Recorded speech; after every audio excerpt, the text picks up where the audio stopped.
जय हिंद बच्चों। तो हम लोग अभी बच्चों साइंस में केमिस्ट्री देख रहे हैं और केमिस्ट्री में हम लोग पार्ट 2 तक देख चुके हैं।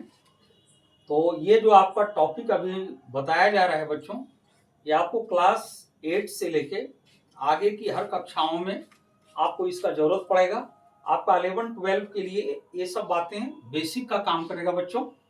तो ये सब चीज़ों को आप ध्यान से देखोगे बच्चों, और ध्यान से देखिए, समझिए और इसका अप्लाई कीजिए।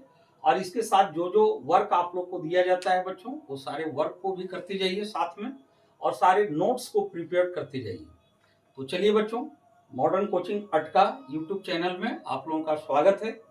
और अब हम साइंस के केमिस्ट्री का अगला कड़ी पार्ट 3 में देखने जा रहे हैं।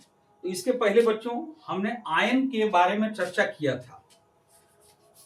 पिछला वीडियो में आयन और उसके पीछे वाले वीडियो में आवेश, ये दो का चर्चा किया गया था।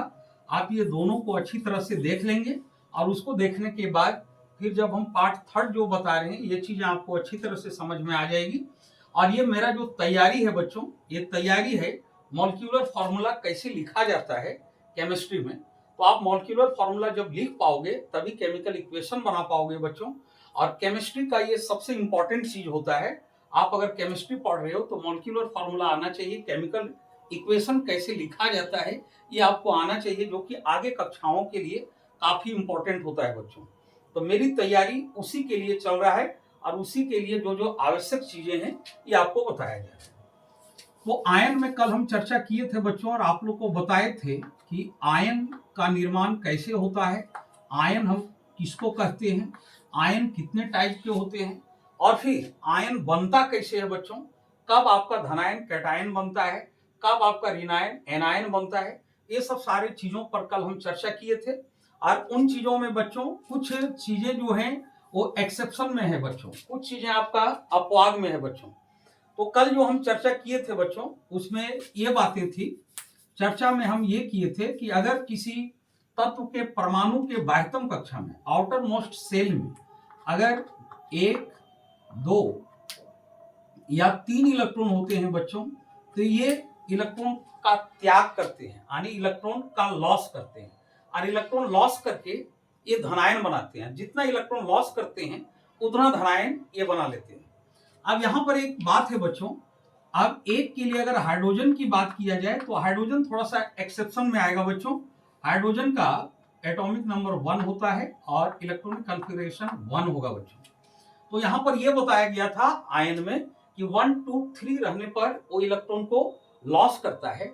लेकिन हाइड्रोजन में क्या बातें होती हैं बच्चों, हाइड्रोजन में बातें ये होती हैं कि हाइड्रोजन 2 तरह का आयन सॉ करता है बच्चों। अगर एसिड के साथ आप देखोगे तो एसिड में आर्हेनियस के डिफिनेशन के अकॉर्डिंग, जो आप क्लास 10 में जानोगे बच्चों, तो उसमें आप देखोगे कि मान लीजिए किसी अम्ल में हाइड्रोजन है, और हाइड्रोजन अम्ल जो होता है, एसिड जो होता है बच्चों, आर्हेनियस के डिफिनेशन के अनुसार एसिड हाइड्रोजन युक्त होते हैं। तो इस एसिड को अगर वाटर में डाला जाए बच्चों, अगर इस एसिड को हम वाटर में डाल दें, तब ये क्या होता है बच्चों, हाइड्रोजन H+ में टूट जाता है और ये मेरा Cl- में टूट जाता है। इस टाइप से टूटता है। फिर बच्चों ये हाइड्रोजन आयन जल में जब डिजॉल्व हो जाता है, जल में जब घुल जाता है, ये थोड़ा सा एक्टिव ज्यादा होता है बच्चों। हाइड्रोजन आयन में ब्रेक होने के बाद ये थोड़ा सा एक्टिव ज्यादा होता है।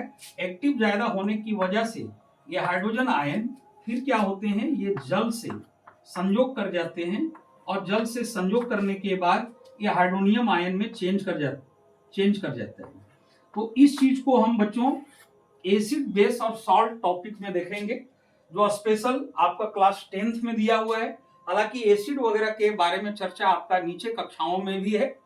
तो यहां पर मेरा बताने का मतलब ये है बच्चों कि कल हमने जो चर्चा किया था आयन में, तो आयन में हम एक बात बोले थे बच्चों कि अगर किसी तत्व के परमाणु के बाह्यतम कक्षा में 1, 2 या 3 इलेक्ट्रॉन होते हैं तो इलेक्ट्रॉन को लॉस करते हैं। लेकिन इसमें हाइड्रोजन एक्सेप्शन में आ जाता है बच्चों। यहां पर हाइड्रोजन, तो हाइड्रोजन किस टाइप से एक्सेप्शन में आता है, तो कहीं कहीं अगर अम्ल में हाइड्रोजन है और वाटर में डिजोल्व किए तो यहां पर ये धनायन शो करता है बच्चों, कैटायन शो करता है।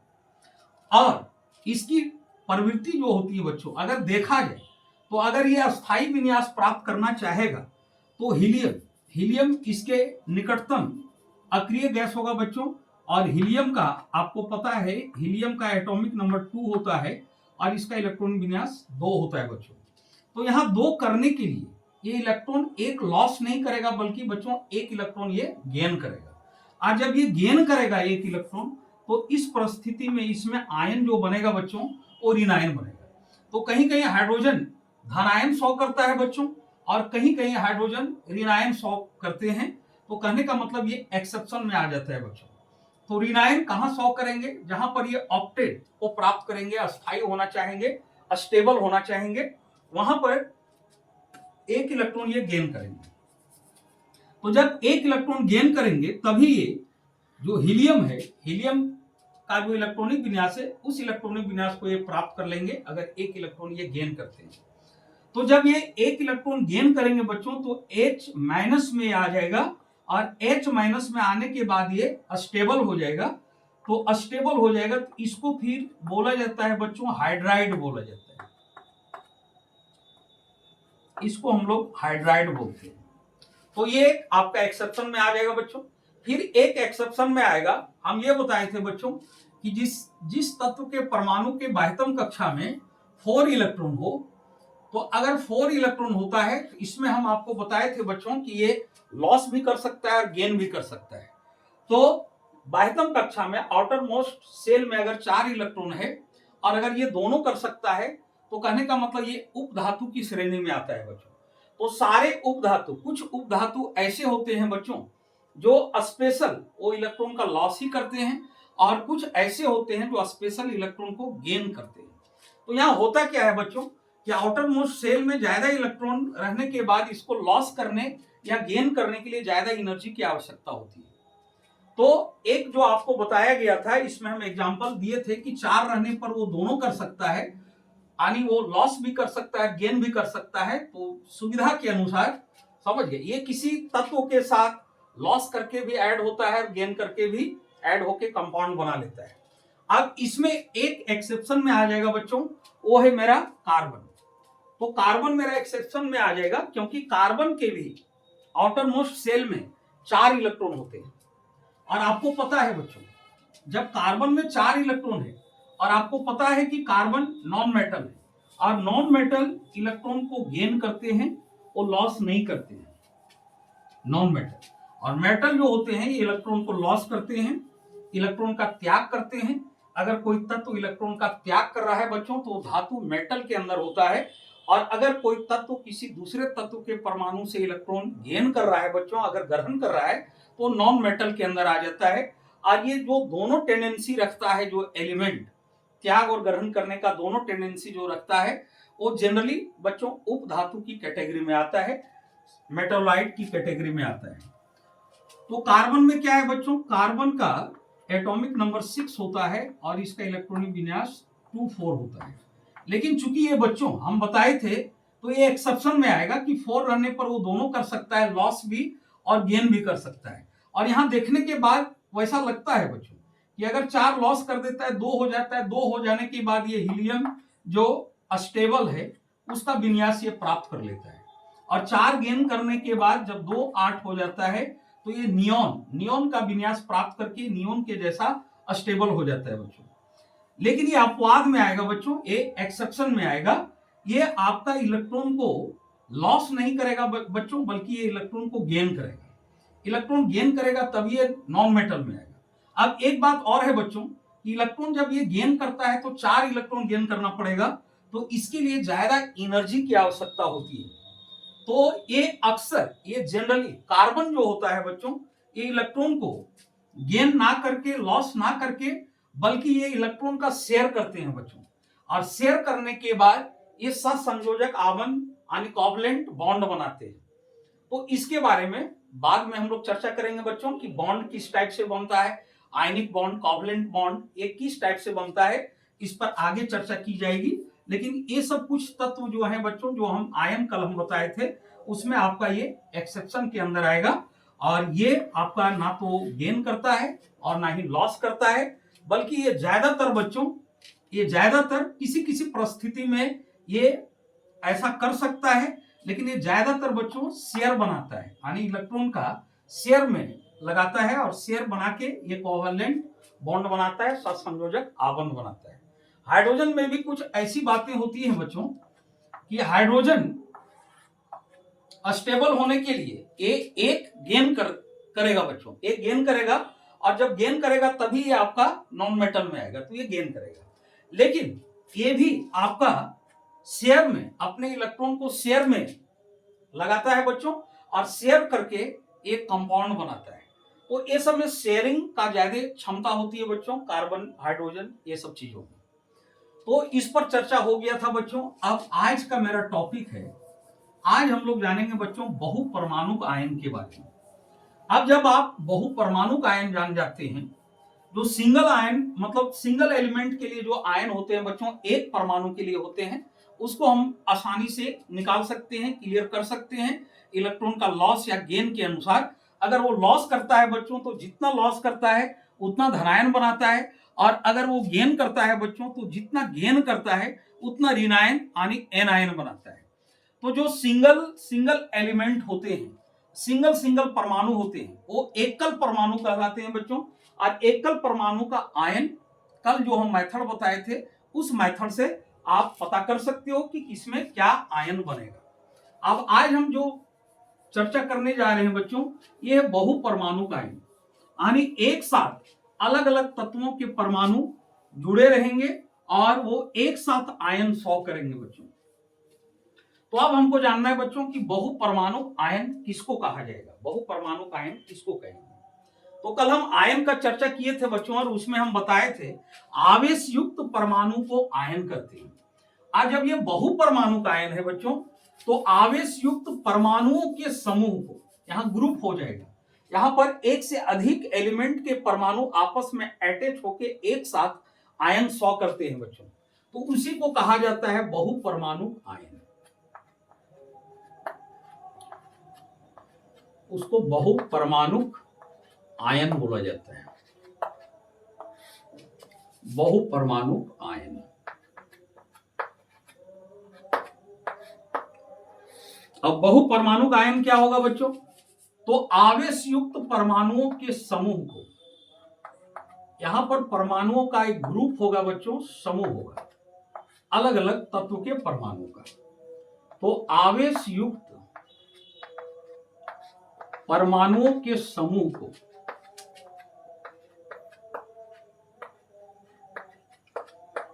आवेश युक्त परमाणुओं के समूह को बहुपरमाणुक आयन कहते हैं। इतने लिखते हैं बच्चों, इधर आपको जोड़ देना है, बहुपरमाणुक आयन कहते हैं। तो बहुपरमाणुक आयन का डिफिनेशन हुआ आवेश युक्त परमाणुओं के समूह को, यानी इसमें अलग अलग तत्वों के परमाणु आपस में आयन को दिखाएंगे, आपस में आयन को सॉ करेंगे। ये परमाणुओं का ग्रुप होता है बच्चों। अब इसके लिए हम आपको सारणी बना देते हैं बच्चों, जो आपके लिए बहुपरमाणुक आयन, जो आपको मॉलिक्यूलर फॉर्मूला लिखने में आपको मदद करेगा। तो अभी जो हम सारणी जो डाटा बना रहे हैं बच्चों, इसको थोड़ा दिमाग में आपको रखना पड़ेगा। ये डाटा में आयन किस टाइप से बनता है, अगर आप इसको जानना चाहते हैं बच्चों, तो ये हायर क्लास के लिए है कि बहुपरमाणुक आयन में जो आयन बनते हैं वो किस रूप में बनते हैं।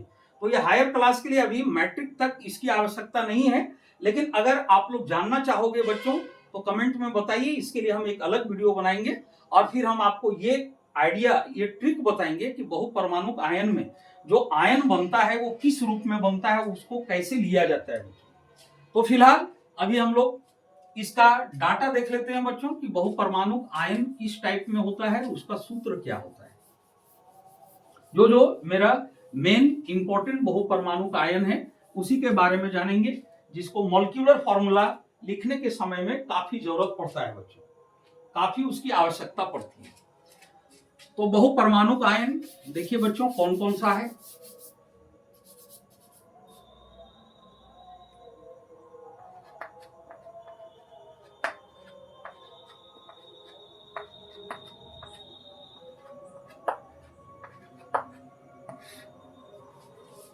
बहुपरमाणुक आयन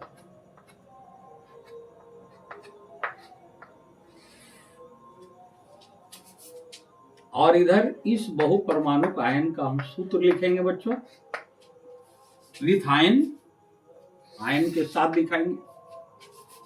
तो पहला होता है बच्चों बहुपरमाणुक आयन में हाइड्रोक्साइड आयन।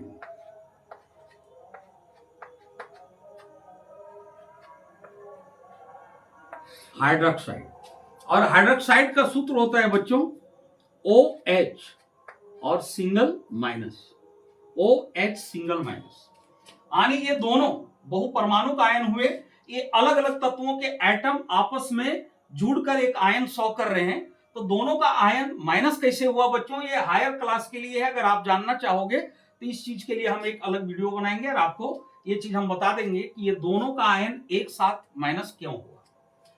तो पहला हो गया बच्चों हाइड्रोक्साइड।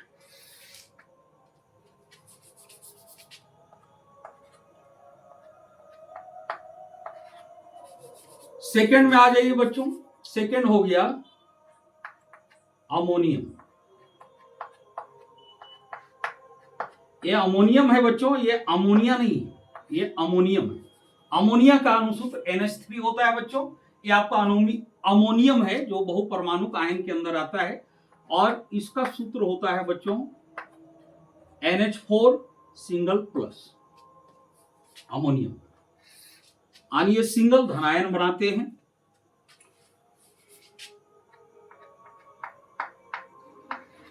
अब थर्ड में आ जाइए बच्चों नाइट्रेट।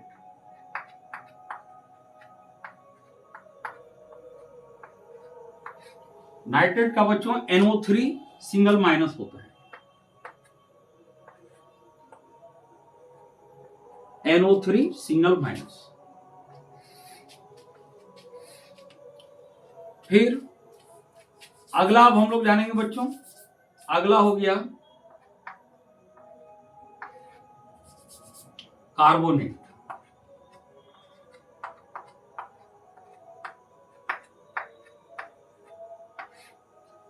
तो कार्बोनेट का होता है बच्चों CO3 और 2 माइनस, CO3 2 माइनस।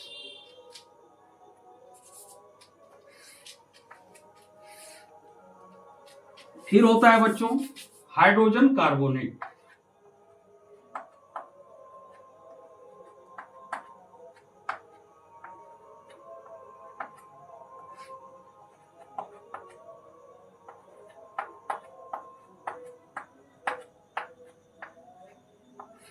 तो हाइड्रोजन कार्बोनेट का हो जाएगा बच्चों HCO3 और सिंगल माइनस। अब हाइड्रोजन कार्बोनेट के बाद है बच्चों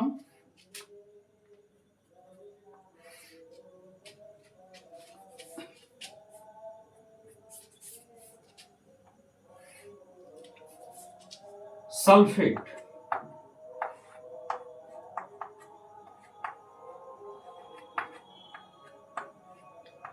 तो सल्फेट का होता है बच्चों SO4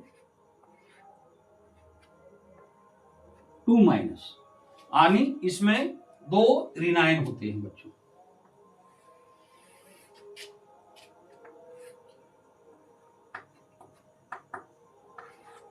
अब सल्फेट के बाद बच्चों एक होता है सल्फाइड।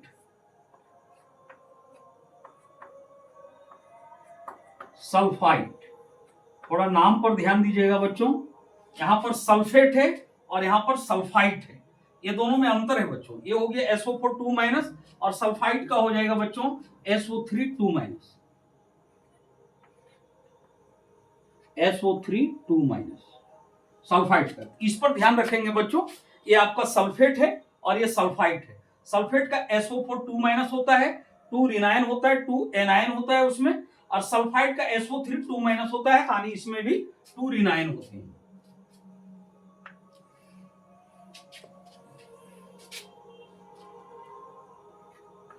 अब अगला 8 नंबर है बच्चों, वो है फास्फेट।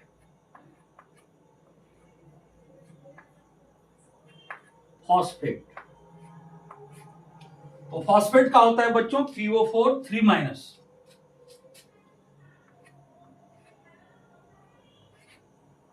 PO4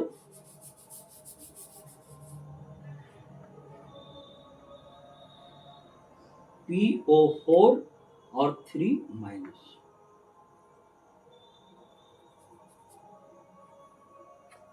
PO4 3 माइनस, ये हुआ बच्चों फास्फेट का। अगर आप इतना ध्यान रखते हैं बच्चों, ये 8 बहुपरमाणु का आयन आप दिमाग में अगर रखते हैं तो बहुत सारे मॉलिक्यूलर फॉर्मूला को लिखने में आपको बड़ा आसानी होगा और क्लास 10 तक आपको ज्यादा परेशानी नहीं होगी बच्चों। तो इतना अगर आप ध्यान में रख लेते हैं बच्चों, इतना अगर आप दिमाग में रख लेते हैं तो आपको जो हम मॉलिक्यूलर फॉर्मूला बताएंगे कंपाउंड का, उस कंपाउंड का मॉलिक्यूलर फॉर्मूला लिखने में आपको काफी इजी पड़ेगा बच्चों, काफी आसान होगा। तो आप इसको दिमाग में रखने का प्रयास करोगे बच्चों। अब ये एक साथ आयन कैसे बना है बच्चों, अगर इसके लिए आप जानना चाहते हो, हालांकि अभी जरूरत नहीं है बच्चों, अगर आप इतना अभी दिमाग में रख लेते हैं तो आपको आवश्यकता अभी नहीं पड़ेगी। लेकिन अगर आप जानना चाहते हैं कि ये दोनों परमाणु एक साथ मिलकर जो आयन 100 कर रहा है, एक सिंगल रेनायन, ये कैसे हुआ, तो ये सब चीज अगर आप जानना चाहते हैं तो इसके लिए आप कमेंट करेंगे, तो इसके लिए हम एक अलग से वीडियो आपको बनाएंगे बच्चों, आपके लिए तैयार करेंगे, प्रिपेयर करेंगे। तो अब देखिए बच्चों, अब हम लोग को क्या जानना है इसका बच्चों, आप स्क्रीनशॉट ले लीजिए या इसको आप नोट करके रख लीजिएगा बच्चों, और नोट करने के साथ साथ आप इसको याद कर लेंगे। याद कर लेने के बाद आपको किसी तरह का परेशानी नहीं होगा, आपको आसान पड़ेगा मॉलिक्यूलर फार्मूला तैयार करने में।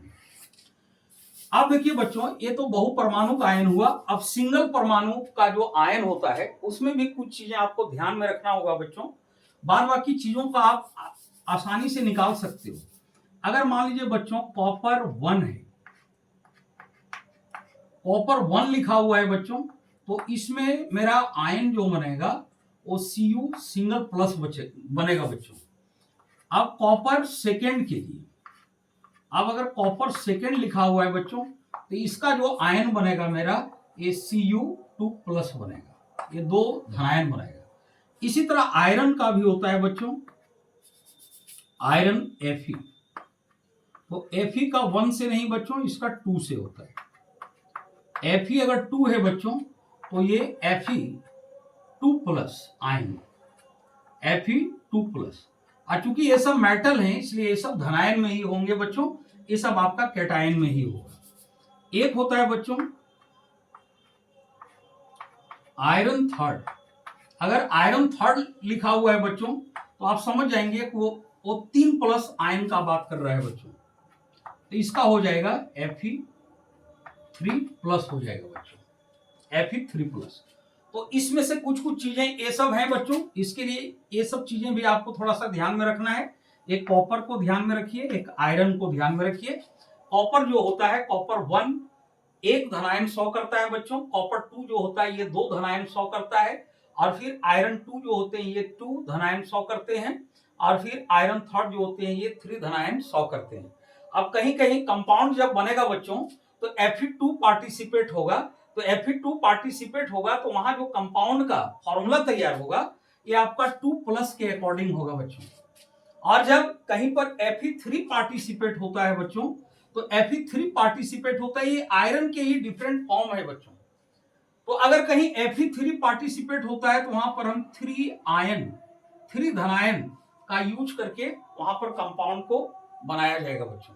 तो ये सब कुछ चीजें आपको ध्यान में रखना है बच्चों। अब इसके बाद जो चीजें हम लोग जानेंगे बच्चों वो है संयोजकता, वायलेंसी। अब इसके बाद अब आप अगर वायलेंसी को समझ जाते हो तब आप मॉलिक्यूलर फॉर्मूला को इजीली आप लिख पाओगे। तो अब हम उसी पर चर्चा करते हैं बच्चों। तो वायलेंसी के साथ साथ कुछ कुछ और भी चीजें हैं, अगर वो भी आप जानना चाह रहे हैं तो हम उसके बारे में भी चर्चा करते हैं। लेकिन मॉलिक्यूलर फॉर्मूला को हमको लिखने के लिए बच्चों वायलेंसी की ही आवश्यकता पड़ती है, वायलेंसी का ही जरूरत पड़ता है मॉलिक्यूलर फॉर्मूला के लिए।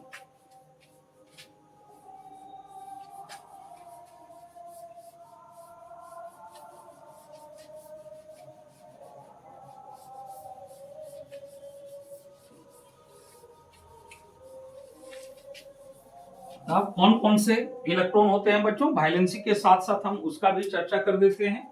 लेकिन जरूरत मोलिकुलर फॉर्मूला के लिए आपको जरूरत पड़ेगा बच्चों वायलेंसी का है। तो एक होता है बच्चों संयोजी इलेक्ट्रॉन,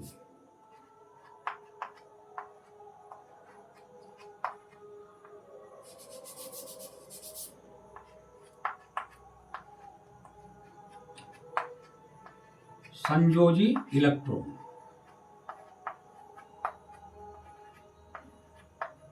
इसको इंग्लिश में बच्चों वायलेंस इलेक्ट्रॉन बोला जाता है।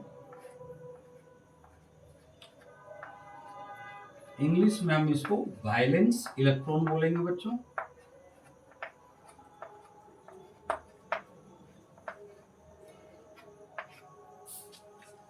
फिर होता है बच्चों कोर इलेक्ट्रॉन,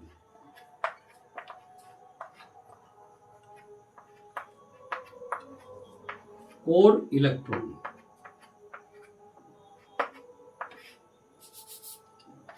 इसको इंग्लिश में कोर इलेक्ट्रॉन ही बोला जाता है बच्चों।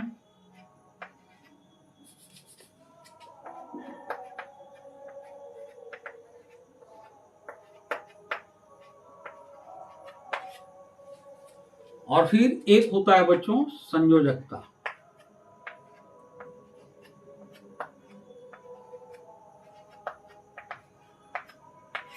संयोजकता जिसको इंग्लिश में बच्चों वायलेंसी बोलते हैं।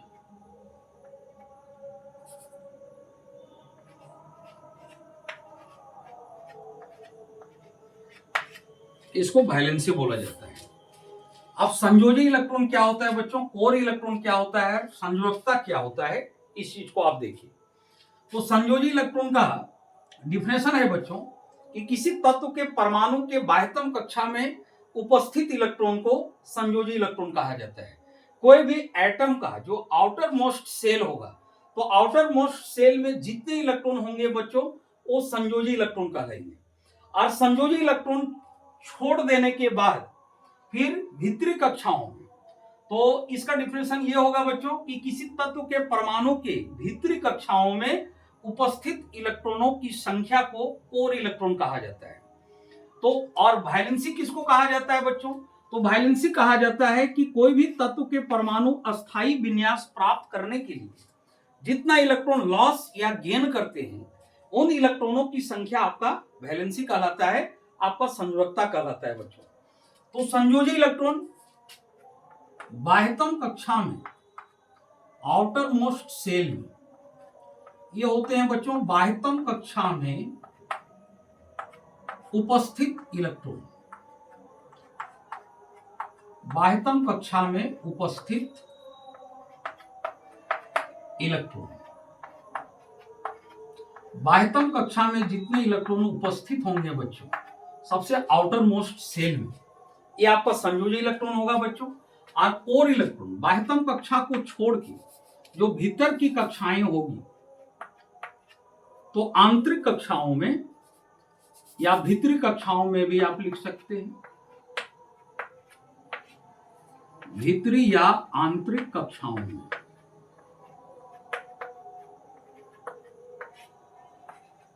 भीतरी या आंतरिक कक्षाओं में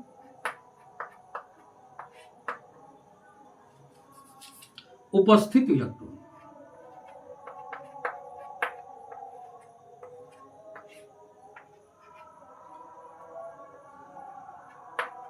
में होगा उपस्थित इलेक्ट्रॉन।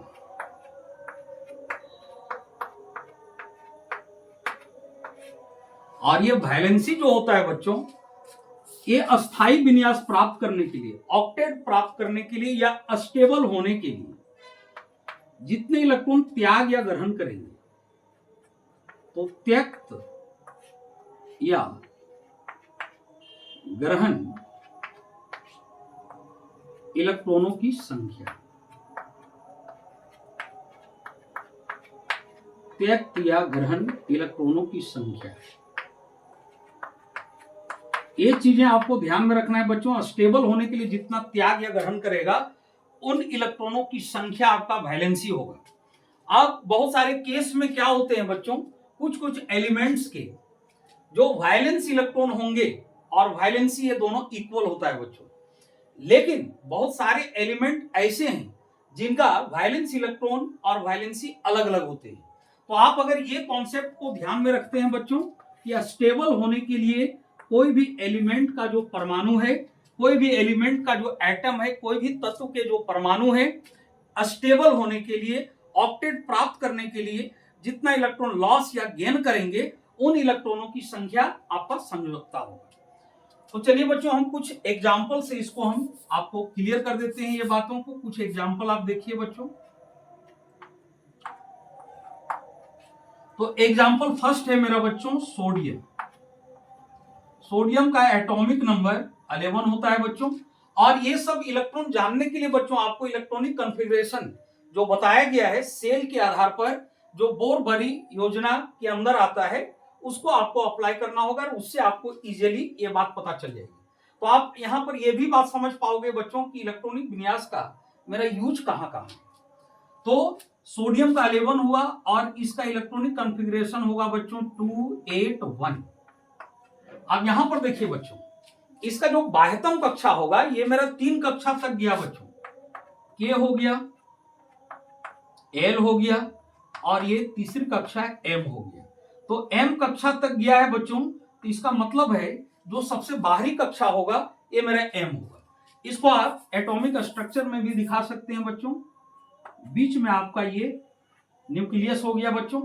न्यूक्लियस में आपके 2 पार्टिकल्स होंगे, प्रोटॉन एंड न्यूट्रॉन। और इलेक्ट्रॉन जो है इस नाभिक के चारों ओर चक्कर काटेंगे बच्चों।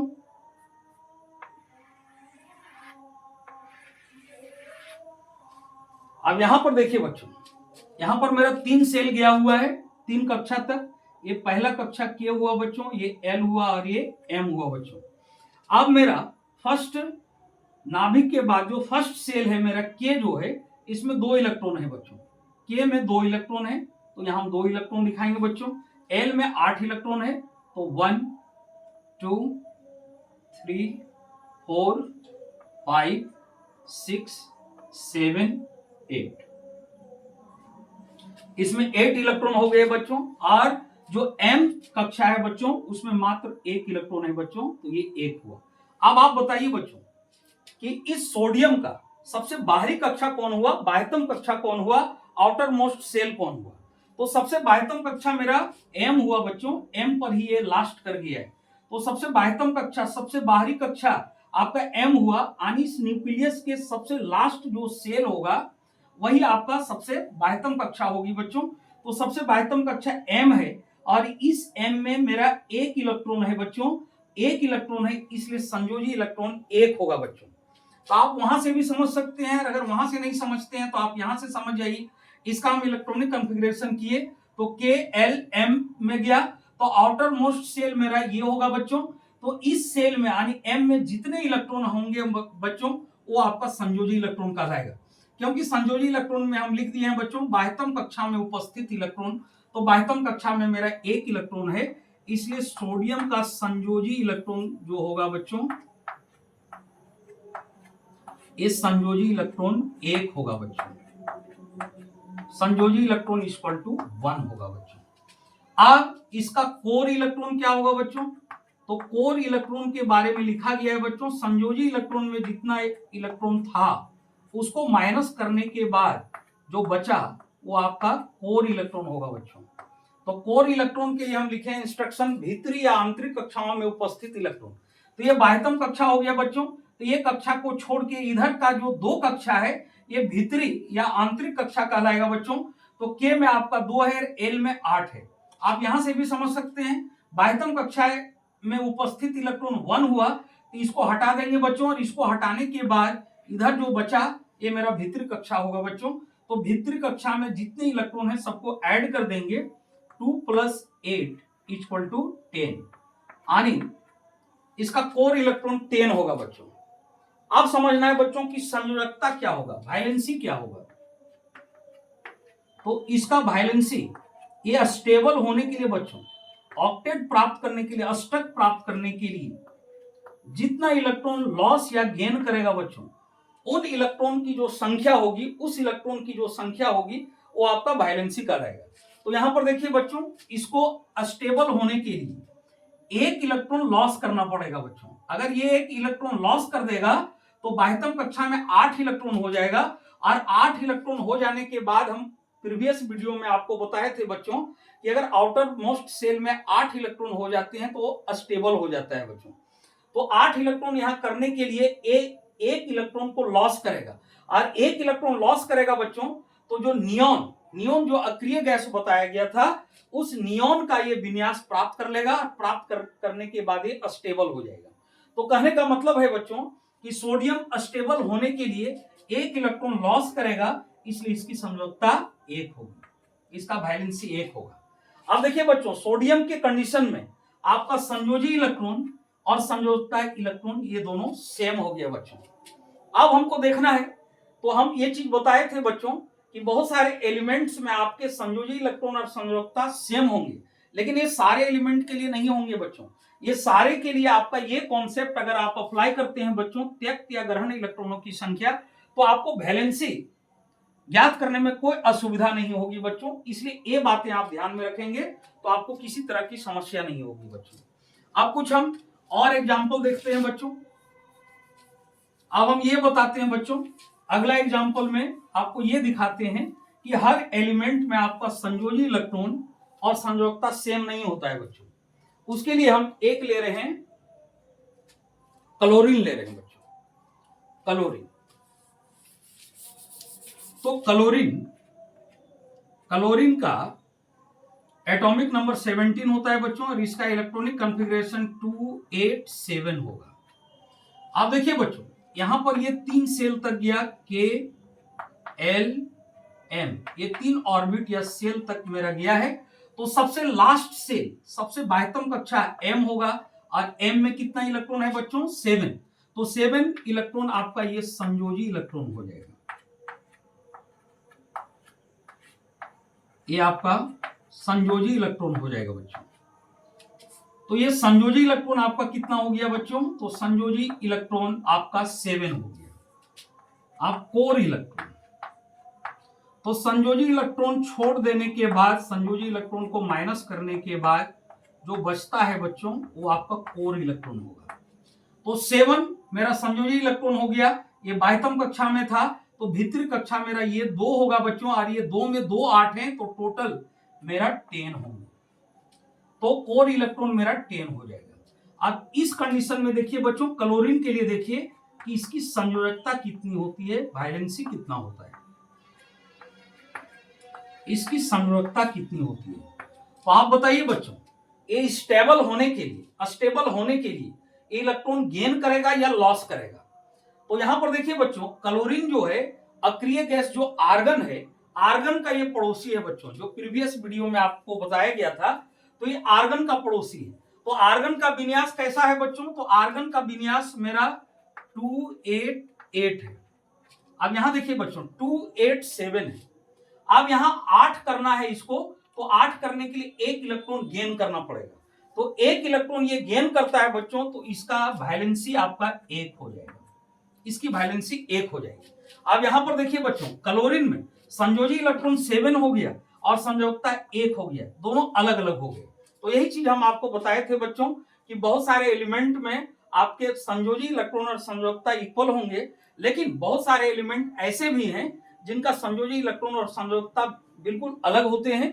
तो इसके लिए आप ये कॉन्सेप्ट को ध्यान में रखते हैं बच्चों कि अस्टेबल होने के लिए कोई भी तत्व का जो एटम होता है, वो जितना इलेक्ट्रॉन लॉस करेगा या जितना इलेक्ट्रॉन गेन करता है बच्चों, वही इलेक्ट्रॉन की संख्या आपका वैलेंसी कहलाएगा, आपका संयोजकता कहलाएगा। अब इसमें देखिए बच्चों, इसमें कुछ एग्जाम्पल और देने के बाद 1-2 ठो एक्सेप्शन है, उस पर हम चर्चा करेंगे और फिर वीडियो को एंड करेंगे बच्चों। वीडियो थोड़ा लंबा हो रहा है, तो देखिए 1-2 एग्जाम्पल। अब मान लीजिए बच्चों, सल्फर का 16 होता है, या फास्फोरस का ले लीजिए, पहले फास्फोरस ले लेते हैं। फास्फोरस का 15, इसका इलेक्ट्रॉनिक कॉन्फ़िगरेशन होगा बच्चों 285। अब इसमें अगर संयोजी इलेक्ट्रॉन पूछा जाए बच्चों, तो संयोजी इलेक्ट्रॉन जो बाह्यतम कक्षा में इलेक्ट्रॉन है वो संयोजी इलेक्ट्रॉन होंगे। सबसे लास्ट में मेरा 5 है, तो 5 मेरा संयोजी इलेक्ट्रॉन होगा। और कोर इलेक्ट्रॉन कौन होगा बच्चों? ये लास्ट छोड़ के इधर का जितने इलेक्ट्रॉन है बच्चों ये भीतरी कक्षा के इलेक्ट्रॉन होंगे, तो 10 मेरा हो जाएगा इसका कोर इलेक्ट्रॉन। अब इसकी संयोजकता कितनी होगी बच्चों? इसका वायलेंसी क्या होगा बच्चों? तो इसकी जो वायलेंसी होगी बच्चों, ये वायलेंसी आपको ये देखना है कि स्टेबल होने के लिए कितना इलेक्ट्रॉन गेन करेगा या लॉस करेगा।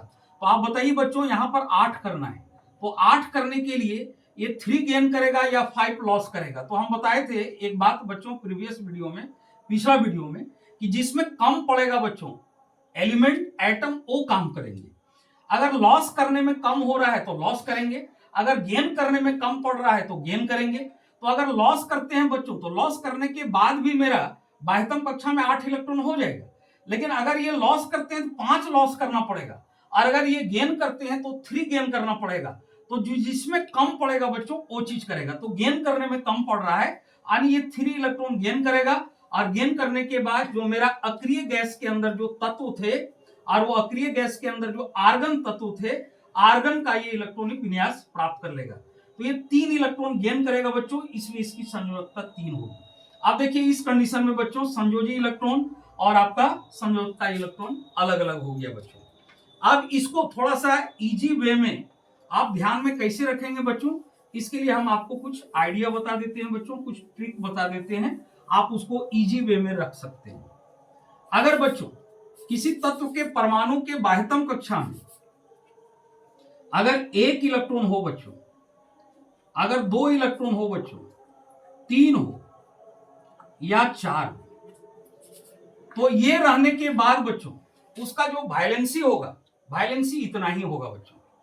बाह्यतम कक्षा में आउटर मोस्ट सेल में अगर 1, 2, 3 या 4 इलेक्ट्रॉन रह गया बच्चों, तो उसका वायलेंसी यही होगा बच्चों। और वायलेंसी के साथ साथ उसका जो संयोजी इलेक्ट्रॉन होगा, वायलेंस इलेक्ट्रॉन और संयोजकता दोनों समान होंगे बच्चों। 1, 2, 3, 4 रहने के बाद वायलेंस इलेक्ट्रॉन और संयोजकता इलेक्ट्रॉन ये सेम रहेंगे बच्चों, ये आपका सेम रहेंगे 1, 2, 3, 4 रहने पर। और अगर ये रहता है बच्चों तो उसका वायलेंस इलेक्ट्रॉन और वायलेंसी मेरा यही होगा। लेकिन अगर बच्चों किसी तत्व के एटम के बाह्यतम कक्षा में आपका 5, 6 और 7 रह गया बच्चों, तो 5, 6, 7 रहने के बाद वायलेंसी इलेक्ट्रॉन तो यही होगा क्योंकि बाह्यतम कक्षा में ये है। लेकिन वायलेंसी नहीं बच्चों, वायलेंस इलेक्ट्रॉन तो यही रहेगा क्योंकि बाह्यतम कक्षा में जो इलेक्ट्रॉन रहेंगे वही मेरा वायलेंस इलेक्ट्रॉन होता है। लेकिन वायलेंसी इसका अलग हो जाएगा बच्चों। तो इसका वायलेंसी आपको यह देखना है कि ये अस्थायी होने के लिए कितना इलेक्ट्रॉन ग्रहण करते हैं, और 5, 6, 7 रहने के बाद बच्चों वो ग्रहण ही करते हैं, इसके बारे में कल भी बताया गया था। तो यहां पर हम वायलेंसी इलेक्ट्रॉन कैसे निकालेंगे? इसका तो संयोजी इलेक्ट्रॉन वही रहेगा बच्चों, लेकिन यहां पर संयोजकता चेंज हो जाएगा। इसका संयोजी इलेक्ट्रॉन यही रहेगा किंतु संयोजकता चेंज होगा। और यहां पर बच्चों 1, 2, 3 या 4 रहने के बाद संयोजी इलेक्ट्रॉन और संयोजकता ये दोनों सेम होंगे और यही चीज होंगे। तो संयोजी इलेक्ट्रॉन प्लस आपका संयोजकता बाह्यतम कक्षा में 1, 2, 3 या 4 इलेक्ट्रॉन रहने पर ये आपका सेम होता है बच्चों, संयोजी इलेक्ट्रॉन और संयोजकता, और ये चीज आपका फिक्स रहता है, यही होगा। लेकिन अगर 5, 6, 7 रहता है बच्चों तो संयोजी इलेक्ट्रॉन तो यही रहेगा, लेकिन संयोजकता इसका चेंज कर जाएगा बच्चों। तो संयोजकता इसका जानने के लिए 5, 6, 7 अगर रहता है तो इसकी संयोजकता जानने के लिए आपको यह देखना है कि 8 लास्ट कक्षा में 8 इलेक्ट्रॉन करने के बाद वो अस्टेबल होगा। तो 8 में कितना घट रहा है बच्चों? तो 8 में आपको 5 माइनस कर देना है। तो 8 में 5 माइनस करने के बाद मेरा 3 आता है। तो संयोजकता अगर 5 रहेगा तो 5 संयोजी तो वही रहेगा किसी तत्व के परमाणु के बाह्यतम कक्षा में, लेकिन उसका संयोजकता मेरा 3 हो जाएगा बच्चों। अब उसी तरह अगर 6 रहता है बच्चों तो 6 के कंडीशन में क्या हो जाएगा? तो आपको देखना है कि 8 के लिए कितना घट रहा है। तो उसके लिए हम क्या करेंगे, 8 में -6 करेंगे तो मेरा 2 आएगा बच्चों, इसलिए वायलेंसी 2 होगा। अगर किसी तत्व के परमाणु के बाह्यतम कक्षा में 6 इलेक्ट्रॉन रखते हैं और अगर किसी तत्व के परमाणु के बाह्यतम कक्षा में 7 है तो 8 में कितना घट रहा है बच्चों? 1। तो 8 में 7 माइनस कर देंगे तो मेरा 1 हो जाएगा। तो 5, 6, 7 किसी तत्व के परमाणु के बाह्यतम कक्षा में अगर 5, 6 या 7 इलेक्ट्रॉन है बच्चों, तो संयोजी इलेक्ट्रॉन तो मेरा वही रहेगा, लेकिन संयोजकता इलेक्ट्रॉन 8 में माइनस करके निकालना पड़ेगा बच्चों। तो 5 के कंडीशन में वैलेंसी 3 होगा, 6 के कंडीशन में 2 होगा और आपका 7 के कंडीशन में 1 होगा। और अगर बच्चों एक बात और समझ लीजिए कि अगर किसी तत्व के परमाणु के बाह्यतम कक्षा में अगर 8 इलेक्ट्रॉन होते हैं, जैसे कि मान लीजिए आर्गन, तो आर्गन इसके बाह्यतम कक्षा में 8 इलेक्ट्रॉन है, तो इसके बाह्यतम कक्षा में 8 इलेक्ट्रॉन है, तो इसका अगर संयोजी इलेक्ट्रॉन पूछा जाए बच्चों, तो बाह्यतम कक्षा में 8 इलेक्ट्रॉन है तो संयोजी इलेक्ट्रॉन मेरा 8 हो जाएगा। और कोर इलेक्ट्रॉन कितना हो जाएगा बच्चों? तो इसका कोर इलेक्ट्रॉन 10 मेरा हो जाएगा। लेकिन अगर इसका वैलेंसी पूछा जाए बच्चों, तो ये खुद अस्टेबल है, इसको ना तो त्याग करना पड़ेगा ना तो ग्रहण करना पड़ेगा, इसलिए इसकी वैलेंसी 0 होगी बच्चों। तो उसके लिए आप क्या करोगे? 8 में जिस तरह से माइनस किए हैं, 8 माइनस 8 अगर कर देते हैं तो आपका 0 आ जाता है। तो अगर बाह्यतम कक्षा में 8 इलेक्ट्रॉन हो तो उसका वैलेंसी आपका 0 आएगा बच्चों, क्योंकि वो खुद अस्टेबल है बच्चों। तो कल जो प्रीवियस वीडियो में आपको बताया गया था अक्रिय गैस के बारे में, तो अक्रिय गैस जितने थे बच्चों, 7 अक्रिय गैस बताया गया था, और वो 7 अक्रिय गैस का जो वैलेंसी होगा बच्चों, ये आपका 0 होगा बच्चों, 0 होगा बच्चों। अब एक लास्ट बच्चों थोड़ा सा कुछ एक्सेप्शन है, उसको आप देख लीजिए, उसके बाद वीडियो को यहीं पर एंड किया जाएगा।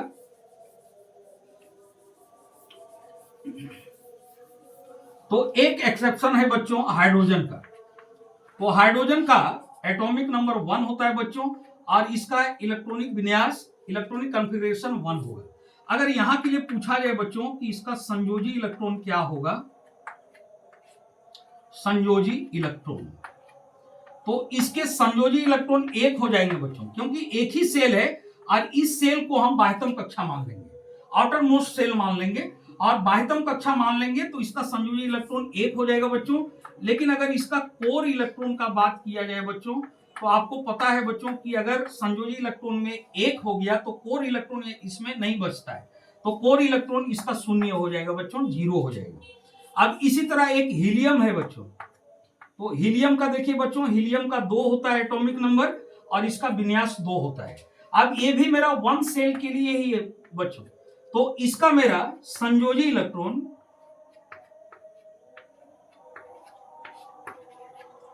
इसका संयोजी इलेक्ट्रॉन 2 हो जाएगा बच्चों। तो कोर इलेक्ट्रॉन क्या हो जाएगा? तो कोर इलेक्ट्रॉन इसका 0 हो जाएगा बच्चों, क्योंकि अगर हम बाह्यतम कक्षा में 2 ले लेते हैं तो भीतरी कक्षा इसका नहीं बचता है बच्चों, और ये जो 1 सेल है ये बाह्यतम सेल ही माना जाएगा, तो इसका कोर इलेक्ट्रॉन 0 हो जाएगा। और इस परिस्थिति में ये संयोजी इलेक्ट्रॉन और कोर इलेक्ट्रॉन हो गया। अगर इसका वैलेंसी पूछा जाए बच्चों, इसका वैलेंसी कितना होगा, तो स्टेबल होने के लिए जितना गेन करेगा उतना इसकी वैलेंसी होगी। तो ये एक गेन करेगा, एक गेन करेगा, तो हीलियम का ये पड़ोसी बन जाएगा, और हीलियम 2 है और 2 में स्टेबल है, तो एक गेन करेगा, इसलिए इसकी वैलेंसी 1 होगी बच्चों। हाइड्रोजन की वैलेंसी संयोजकता 1 होगी। लेकिन हीलियम जो है बच्चों, हीलियम आपका अक्रिय गैस में है, ये पहले से स्टेबल है, क्योंकि एक ही सेल है और एक सेल इसका भरा हुआ है, इसलिए अगर इसका संयोजकता इलेक्ट्रॉन पूछा जाए बच्चों, तो इसका संयोजकता वैलेंसी, इसका वैलेंसी जो है मेरा बच्चों 0 हो जाएगा, वैलेंसी 0।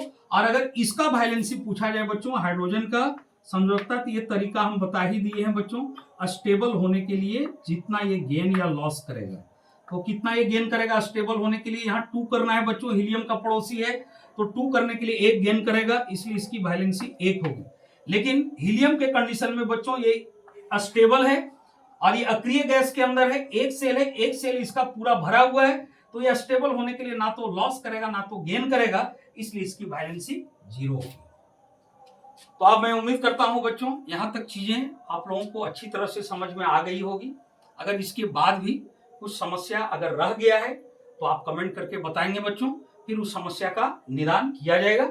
लेकिन हम जहां तक समझते हैं कि आप पूरे वीडियो को, जिस तरह से हम सारे पार्ट को अपलोड कर रहे हैं, अगर हर पार्ट को आप ध्यान से देखोगे बच्चों, तो आपको कहीं कठिनाई नहीं आएगी।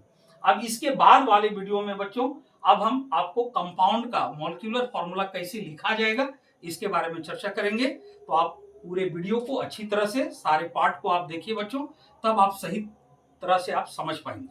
तो आज यहीं तक बच्चों, जय हिंद।